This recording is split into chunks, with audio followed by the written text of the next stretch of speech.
Biglang may kumatok sa pinto at si Shiori iyon, basa mula sa ulan. Tinanong ni Jiro kung bakit siya basa at humiling itong manatili muna.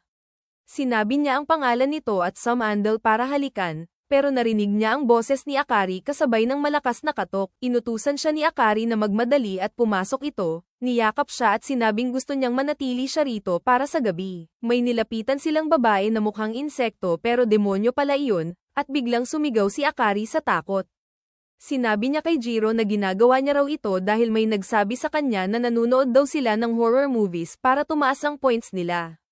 Pinatay ni Jiro ang TV at sinabing walang kabuluhan iyon. Sinabi ni Akari na ginagawa niya lang ito para maabot nila ang highest rank at makapagpalit ng partner. May isa pa raw siyang idea, bumili siya ng pajama para sa kanilang dalawa at gusto niyang mag-twin sila para raw tumaas points nila. Hindi maintindihan ni Jiro kung bakit sobrang owa ni Akari simula nung nagkaraoke ito kasama si Tengen. Pinaharap siya ni Akari sa kabilang direksyon para daw makapagpalit ito ng damit. Nagdesisyon si Jiro na dahil hindi naman nagdadalawang isip si Akari, siya rin ay magpapalit sa harap nito. Biglang may kidlat at nawalan ng kuryente, at sa dilim ay biglang tumalon si Akari sa ibabaw niya. Ramdam ni Jiro ang napakalaking plot na dumidikit sa kanya, at patuloy itong tumataas ang counter. Napagtanto niyang sobrang takot pala talaga si Akari. Kinuha niya ang phone at binuhay ang ilaw, at nakita niyang umiiyak ito. Nagalit si Akari dahil nakita siyang umiiyak. Sinubukan ni Jiro na buksan ang pinto pero hindi nila magawa dahil naka-fingerprint scanner ang mga kwarto para sa privacy, at tanging ang may-ari lang ang pwedeng magbukas. Dumahikit si Akari sa kanya at sinabing magkwento siya ng nakakatawa, dahil walang babaeng magkakagusto sa lalaking hindi marunong magpasaya. Nagsimula si Jiro ng noong unang panahon, at natawa si Akari dahil fairy tale raw ang kwento niya. Pero bigla siyang nagkwento ng nakakatakot na alamat tungkol sa isang matandang mag-asawa at isang balon kung saan lumilitaw ang multo ng babae tuwing may bagyo at kidlat. Napansin niyang pinatakip ni Akari ang tenga at sobrang takot na pala ito. Maya-maya, sinabi niyang wala na raw ibang tao dito at hinawakan ang kamay ni Jiro. Nagtanong ito kung pwede ba siyang umasa ng konti sa kanya, at sa pagkakataong iyon ay nakitang cute ni Jiro si Akari, pero agad niyang pinigilan ang sarili dahil alam niyang delikado na. May nakita si Akari na flameless candle na bigay ng kaibigan niya, at nagkatabi silang dalawa sa ilalim ng liwanag nito. Napagtanto ni Jiro na parang may nasabi siyang hindi dapat at nagtataka kung narinig ba siya ni Akari, pero buti na lang at tulog na ito. Sinabi niya ng malakas kung gaano ito ka-cute kahit tulog, at binati ng good night. Pagkatapos niyang makatulog, nagtataka naman si Akari kung ano ang ibig sabihin ng mga narinig niya. Lumabas na ang grades ng first 2 weeks at magaganda ang resulta ng mga kaibigan ni Jiro.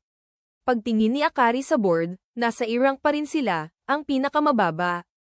Habang nag-aalala si Jiro kay Shiori dahil hindi rin maganda ang takbo ng pairing nito ni Tengen, may natanggap na text si Jiro galing kay Akari habang siya ay may sakit, at naalala niyang iniwan siya nito para makipagkita sa mga kaibigan.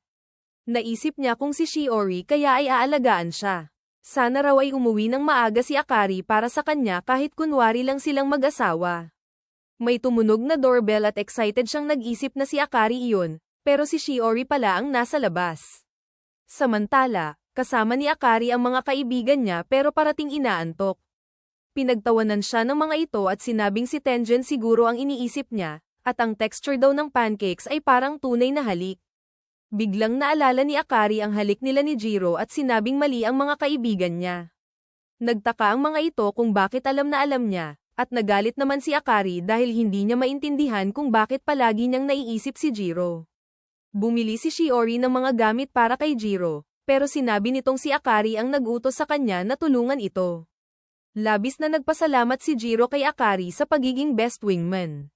May dala si Shiori na regalo na nagpapaalala daw noong bata sila at inalagaan siya nito noong may sakit siya. Inabot niya iyon kay Jiro at pumasok sa kusina para magsuot ng apron. Nag-alala si Jiro na baka magkamali na naman siya ng akala. Noong nasa middle school pa sila, malapit nang lumipat si Shiori at gusto ni Jiro na magtapat na ng nararamdaman bago ito umalis. Ngunit bago pa siya makapagsalita, tinanong siya ni Shiori kung mananatili ba raw ba siyang kaibigan kahit wala na siya. Oo ang sagot ni Jiro, at doon niya naalala na na-friendzone siya. Kumain siya ng pagkain na niluto ni Shiori at natuwa ito na kaya niya nang kumain mag-isa. Bigla siyang naiyak dahil napalampas niya ang pagkakataong mapakain siya nito. Naisip niyang siguradong swerte si Tenjun na araw-araw ay natitikman ang luto ni Shiori, pero sinabi ni Shiori na sila raw ni Tenjun ay naghahalinhinan sa pagluluto. Ibinahagi naman ni Jiro na si Akari ang palaging nagluluto para sa kanila at magaling ito kahit hindi halata. Tinanong siya ni Shiori kung okay ba ang lahat sa pagitan nila ni Akari. Hindi sumagot si Jiro at imbes ay tinanong niya si Shiori kung okay ba siya, dahil nakita niyang mababa rin ang rank nila ni Tenjun. Nagkunwari siyang nag-aalala, pero ang totoo ay gusto lang niyang makasama ito. Nagpasalamat si Shiori at sinabing sinisikap niyang magtagumpay.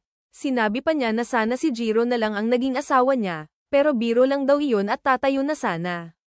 Hinawakan ni Jiro ang kamay nito at sinabing kaya niya iyon, na maging mas kumpiyansa lang siya. Bigla siyang nagmadaling pumunta sa ilalim ng kama at napagtantong baka napahiya siya dahil sa ginawa niya. Natakot siya sa na-realize niyang sa kalaunan ay magiging komportable na si Shiori kay Tenjun at magiging masaya ito kasama ang iba.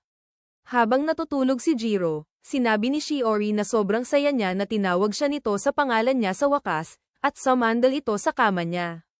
Pinag-usapan ng mga kaibigan ni Akari si Shiori at tinawag itong sweet at pure na babae. Sinabi nila na tiyak na mapapansin siya ni Tenjun kung lalapit ito, at tinanong nila si Akari kung ano ang tingin niya rito. Pero mukhang hindi nakikinig si Akari at ang isip niya ay nasa ibang lugar. Sa apartment ni Shiori, pinigilan niya ang sarili na halikan si Jiro dahil hindi naman daw sila kasal. Naalala niya ang araw na tinanong niya ito kung magiging magkaibigan pa rin ba sila, at gusto sana niyang magplano na magkita sila lalo na sa Pasko. Pero bago pa niya masabi ang lahat ay tumayo na si Jiro at sinabing kailangan na niyang umuwi. Napaisip siya na sa pagkakataong ito ay pakikinggan na kaya siya nito kung magpupursigi siya. Kinausap ni Jiro si Shiori at sinabing gagawin niya ang lahat para maging asawa niya, at sisiguraduhin niyang mapunta ito kay Tenjun. Akala ni Akari ay maganda iyon, pero hindi niya maintindihan kung bakit siya nalulungkot.